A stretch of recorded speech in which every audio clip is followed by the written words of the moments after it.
দীঘায় রথ টানতে পারবেন না সাধারণ ভক্তরা, শুধুমাত্র রথের দড়ি টানবেন সাধুরা। মমতা ব্যানার্জির উপস্থিতি বাড়তি পাওনা, এই কথা জানিয়ে দিলেন দীঘা জগন্নাথ মন্দিরের প্রধান পুরোহিত রাধারমন দাস। উল্লেখ্য, এবার দীঘাতে রথযাত্রা নিয়ে অনেক বেশি আগ্রহ তৈরি হয়েছে। মুখ্যমন্ত্রী মমতা ব্যানার্জি ইতিমধ্যে দীঘাতে পৌঁছে গেছেন। দুপুর 2:30 নাগাদ মন্দির থেকে রথযাত্রা শুরু হবে। 1.25 কিলোমিটার পথ পাড়ি দিয়ে মাসির বাড়ি পৌঁছবে জগন্নাথ, বলরাম এবং সুভদ্রা। যেহেতু সামান্য পথ, তাই নিরাপত্তার কারণে রথ টানতে পারবেন না সাধারণ মানুষ। রথ যে রাস্তা দিয়ে যাবে সেই রাস্তার দুপারে ব্যারিকেড করা হয়েছে, সেখান থেকেই রথ দর্শন করতে পারবেন ভক্তরা।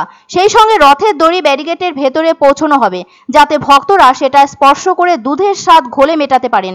এদিকে দীঘায় ঝিরিঝিরি বৃষ্টি শুরু হয়েছে, কিন্তু সেই বৃষ্টিকে উপেক্ষা করে সাধারণ মানুষ উপস্থিত হতে শুরু করেছেন।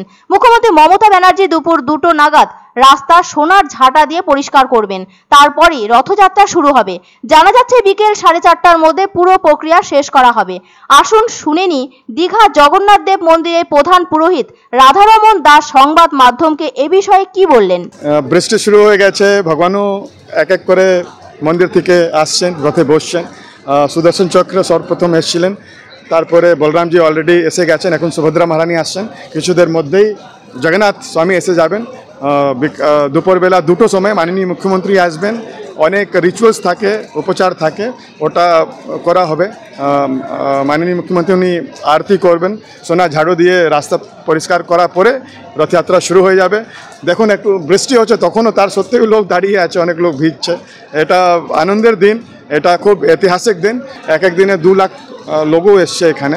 তো সেই জন্যে আমরা জানি কি যে রথের রুট আছে ওটা প্রায় 1 কিলোমিটার থেকেই কম। তো যদি আমাদের এটা অনুমান ছিল কি হতে পারে 2 লক্ষ লোক মানুষ আসতেই পারে। তো সেই জন্যে প্রশাসন সেফটির এর জন্যে এটা করা হয়েছে, কেন কি 900 মিটারে 1 কিলোমিটার কম জায়গায় 2 লক্ষ লোক কখনো দাঁড় করানো যায় না। তো সব থেকে ইম্পর্টেন্ট হচ্ছে লোকের সেফটি। কিন্তু আপনি দেখবেন রথ থেকে একটা দড়ি বাঁধা দেওয়া হবে, যেটা পুরো ব্যারিকেডে রানিং থাকবে। তো যখন আপনি ও দড়িটা টাচ করছেন, তার মানে আপনি রথটাও টাচ করছেন। রথ যারা সাধু সন্ন্যাসী রয়েছে ওরাই টেনে নিয়ে যাবে, কিন্তু দড়ি প্রত্যেক রথ থেকে একটা দড়ি বেঁধে ব্যারিকেডের সঙ্গে থাকবে, যেটা লোক টাচ করে একটু হালকা পৌঁছে দিতে পারে। হ্যাঁ, জগন্নাথ এটাই নিয়ম কি ভগবান রথের দিন শ্রী মন্দির থেকে গুন্ডিচা মন্দিরে যান, ওখানে ভগবান 1 সপ্তাহ থাকবেন। তারপরে 9th ডে উল্টো রথে উনি আবার ফিরে আসবেন। আনন্দ সংবাদ, আনন্দ সংবাদ, আনন্দ সংবাদ। রথযাত্রা উপলক্ষে বিশাল সম্ভার নিয়ে হাজির শাড়ি কুর্তি হাট। এখানে পাওয়া যাচ্ছে বিয়ের বেনারসি মাত্র 1200 টাকা থেকে। এছাড়াও প্রচুর শাড়ির সম্ভার, যেমন তাঁত জামদানি মাত্র 250 টাকা থেকে, রেপ্লিকা সিল্ক মাত্র 350 টাকা থেকে। রয়েছে কুর্তি ও চুড়িদারের বিপুল স্টক। এছাড়াও পাবেন বেড কভার, নাইটির অফুরন্ত স্টক।